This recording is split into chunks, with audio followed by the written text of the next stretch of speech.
Welcome back to the UFC Seattle breakdown from the First Strike crew. I got four of the best in the business to give us these early plays to make some money here. I'm joined with Apex Predators from the First Strike crew, MMA Jeff, Fanatical Jim, Subhuman Gacho. Jeff, how are we feeling about this UFC Seattle card? I'm jacked up as usual. I think this is going to be a good one. We've got several. There's 12 fights officially on the card as of now. I think about 8 to 10 of these things have been either thrown on or off the card, so it should be pretty exciting. We've got some crazy lines out there, and yeah, I'm looking forward to it. Fanatical Jim, how about you, my friend? Are you ready to make some money? I am ready to make some money, Mike. And it's funny. I would say this is probably the most pre-fight actions I've had so far this year. Even though with Jeff's point, there's a lot of new fights being added, but I think we have a significant edge here with some of the angles we're taking a look at. So looking forward to breaking this card down and looking forward to making some money with you guys today. Subhuman Gacho, guys giving out some videos already for the sub club, but Saturday comes around and he's ready to ring the bell. Sub, you ready to ring the bell? Yeah, very much, man. Very much. I'm looking forward to the soccer slate on Saturday as well. I'm going to have quite a bit of action on that. And, this is a pretty fun fight card. I think some of these replacement fights, some of the ways things have shifted around actually make the card a little bit better. I'm looking forward to Rob Font, John Matsumoto. I think that's a great fight. Going to teach us a lot about John. So, yeah, man, it's a pretty fun Seattle card. Well, it's time to get to business, gentlemen. The purpose here, we want to help you guys beat the books. We've got a great playbook out there, the UFC playbook for our members. We're going to give you guys all the plays, props, and sides that we like in advance of the card. But, of course, we'll rock Saturday. It's going to start about 5:30 for the live stream. We'll give you guys pregame analysis. Then we'll jump right into the live stream. But we're here for the business of the business. Jeff's going to come out, open the card up for us. Andre Touchy-Feely, we've got a little Costa battle on the other side, Jeff. How you getting to the window? Yeah, this is going to be a good one. We've got Costa coming in as the younger fighter, which is surprising because he's got 28 pro fights in his under his belt in his career. He just recently signed a contract with the UFC for an extension. So I'm looking forward to seeing him potentially 2 to 3 more times this season, given the fact that he only had one fight last season. He went 1-1 in the LFA. He now sits 2-2 in the UFC. So he's an average fighter. I think he's young and up and coming. He did win his only fight last year by rear naked choke. Nice submission victory, which was a pretty impressive one. Costa's a good fighter who he's shown the ability to grapple, and he's got good striking as well. He's not afraid to be aggressive on the takedowns, which I think is going to be to his advantage somewhat in this fight. In his LFA career and his UFC career, he's as a pro, he's struggled to find the momentum and the rhythm. He's been 1-1, win one, lose one, similar to Touchy-Feely. He said in an interview, though, he does want to get some more fights, as I had mentioned. So I think this is going to be a big year for him. I think it's going to be, like I said, it's going to be a great fight. This one's been back and forth on the Vegas lines. You could see either guy as a dog. You could have taken either guy as a dog, depending on how quickly you looked at the lines. You got Feely on the other side of things. He's a bit older and more experienced, and he's fought in better competition. He just seems like he's always been around. I mean, every year in, year out, this guy just seems like he's always on the card. And every time he's on the card, it seems like it's going to be an amazing one. And, he's got the slight reach advantage.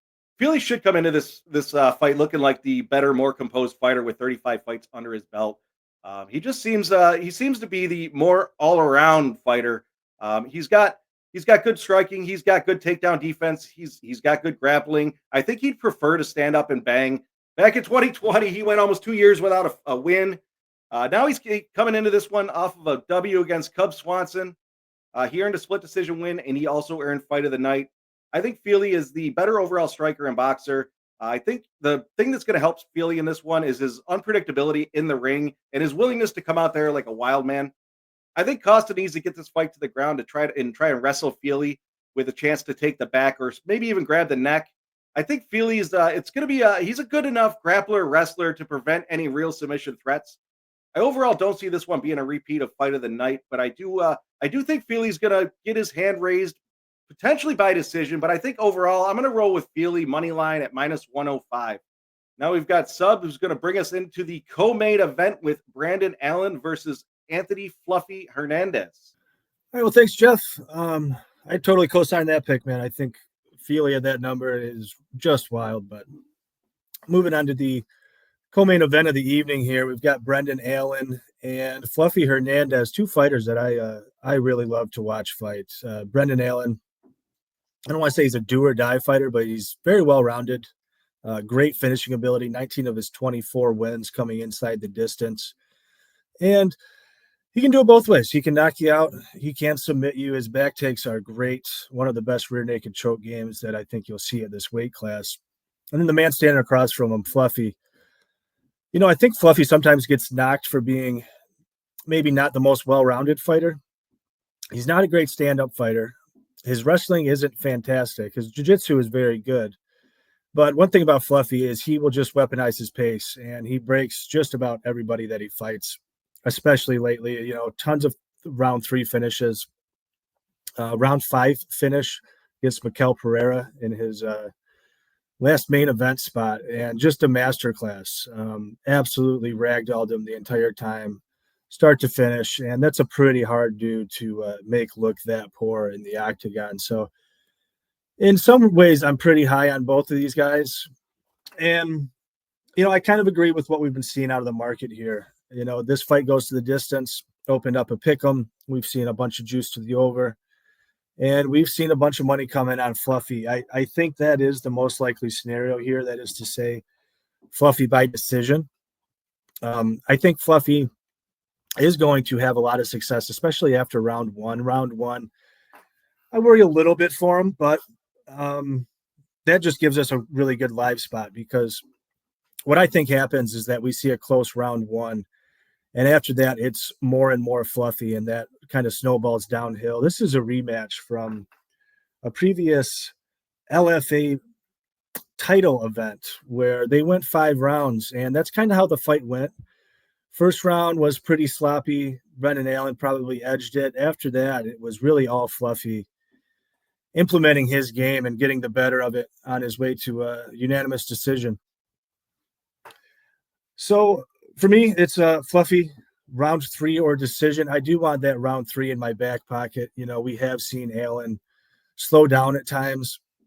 I think he probably survives the distance, but with a guy like Fluffy and the way he goes after people, I really want that round 3. I'll probably even sprinkle the round 3 isolated by itself. It's around 10-1. And with Fluffy, you just keep betting it. And even if it doesn't hit every time, it's going to be profitable over the long haul. Simple as that. So moving on to this light heavyweight bout, we got Modestas Bukauskas taking on Cerqueira. Where are you placing your money in this one, Mike? You know, Cerqueira has a interesting way to get himself to the big stage here in the UFC. He was supposed to be a Dana White Contender Series battler, and he gets the short call back there for a UFC main event. Of course, he's going to take it. Why go through the ranks undercard if you can go right to the big spots out there? But look, this is an interesting battle. You know, Cerqueira skips over the Dana White Contender Series. He's 11-0. He opens up in that last fight as a pick'em. It was essentially a pick'em against some of the best in the UFC. What happens now? He's a big dog, and on the other side of things here with Bukauskas, he's a big favorite. I don't know if this guy deserves to be the big favorite. When I look at this battle, I look at the way this thing is drawn up.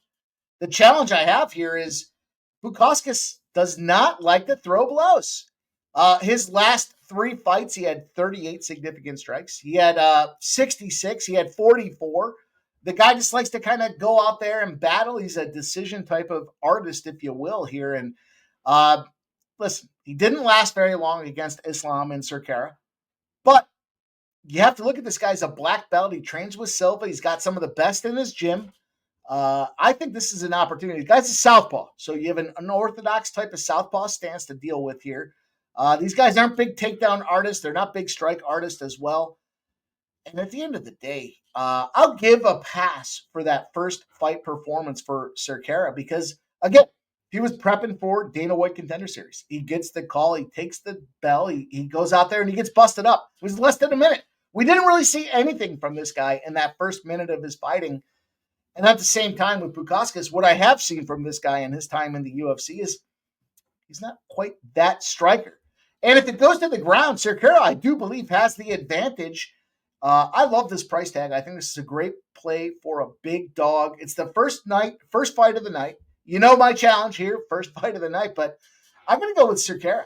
Give me this guy. We haven't seen what he can do in the UFC. The debutantes certainly have struggled when it comes to those bright lights, but this is take two. It's a recharge. It's a rebuild. It's a reestablishment in his opportunity to go fight in the UFC with the Dana White program here. I like Cerqueira. I like the plus 243 price tag. And we're going to go close the show out with Fanatical Jim. Man, I was very close to this being my fight. Jim, I can't wait to hear you break it down.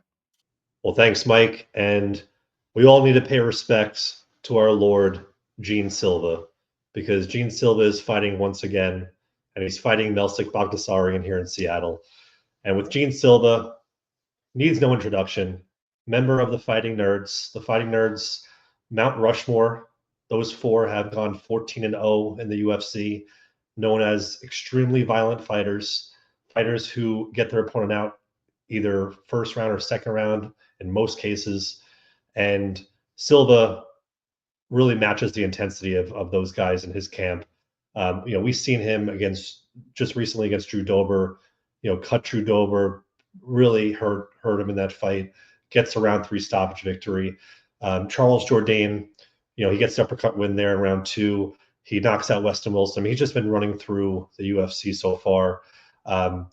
And really, the fight that was great was the fight against Kevin Vejos in Contender Series. And we've seen that age really well because we just saw Kevin Vejos move forward this past Contender Series, and he looked really dominant in that fight. So, again, Gene Silva has been just running through the UFC, and he's priced as a minus 500, but I think for good reason, because on the other side of this fight is Melsik Bagdasaryan. Melsik Bagdasaryan, who might as well be on milk cartons at this point, because we haven't seen him fight since July of 2023, and he has fought relatively no one. He basically has 2 fights in the last almost 4 years. His last fight was against Tucker Lutz. Tucker Lutz, who's no longer in the UFC. He loses to Josh Kulabau in the second round prior to that, who's no longer in the UFC. He beats Bruno Souza. Bruno Souza was able to take him down a few times in that fight. Bruno Souza's no longer in the UFC.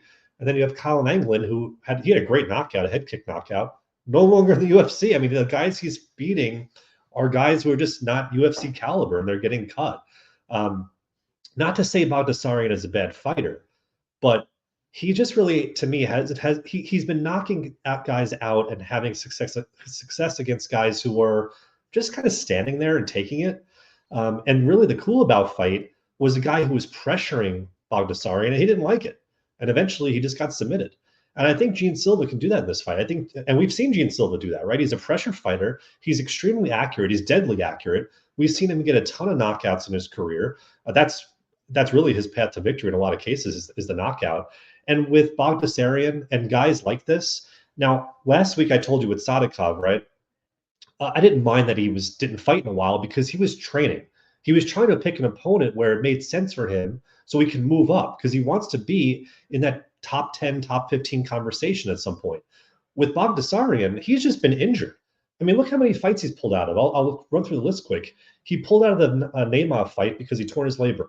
He pulled out the Emil fight. He just withdrew out of that fight. Jordan Brito going back to 2022. He breaks his hand. He pulls out of that fight. I mean, he pulls out of the Gomez fight.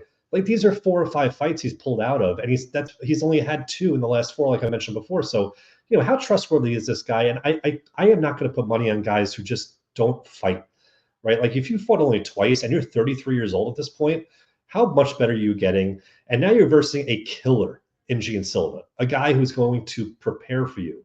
He's known in the space as a kickbox, or he's known as really a kickboxer killer. And this is what he's getting here in terms of Bagdasaryan. And quite frankly, sure, this is a stylistic matchup where I could see both fighters having success on their feet. But I think, just in terms of pure skill and the fact that Gene Silva is only 28 and getting better and has has the fighting nerds behind him, a great camp and great fighters to bring him up to speed, to have the perfect game plan for this fight, I have to back Gene Silva here. Now, you might say, well, that's obvious. He's a minus 500. Why wouldn't you back him? You're right. But what I'm going to do here is I'm going to parlay him with the under 2.5. So this was a parlay builder on Pinnacle that got me to a plus 113. When I look at that, I was floored by the number, because right now I think if you get Gene Silva within distance or to finish by knockout or submission, it's like a minus 160. So you're almost getting 70 cents of value by trading that 2.5 minutes back, which I'll take that risk, because all of his wins, besides I believe 1 or 2, were within that time frame. So I'm basically getting a 93% win window at a plus number.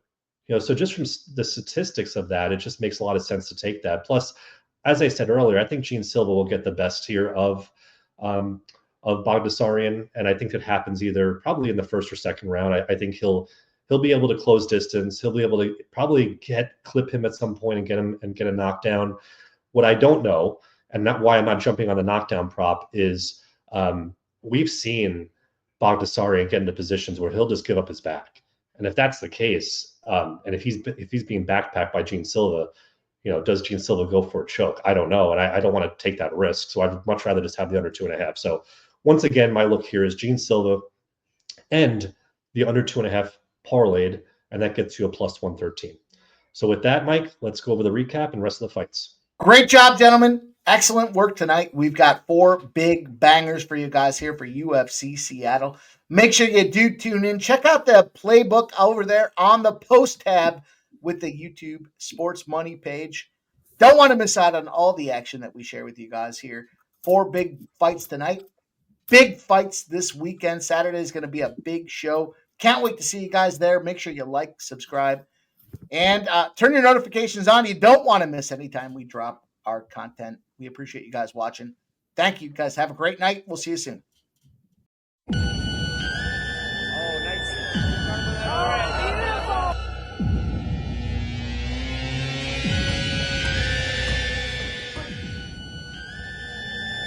Professional fight has now been recorded to history, and a good finish for Kevin Carrier. I'm often asked, why the lion the logo for sports money? Simply put, the lion is an apex predator. It dominates. They hunt in packs, and they're the most ferocious creature on land known to man. Success is where preparation meets opportunity, and Sports Money is excited to embrace this opportunity as we move further and deepen our commitment into the world of combat sports. We're excited to bring on the newest member to our community, Kevin Carrier.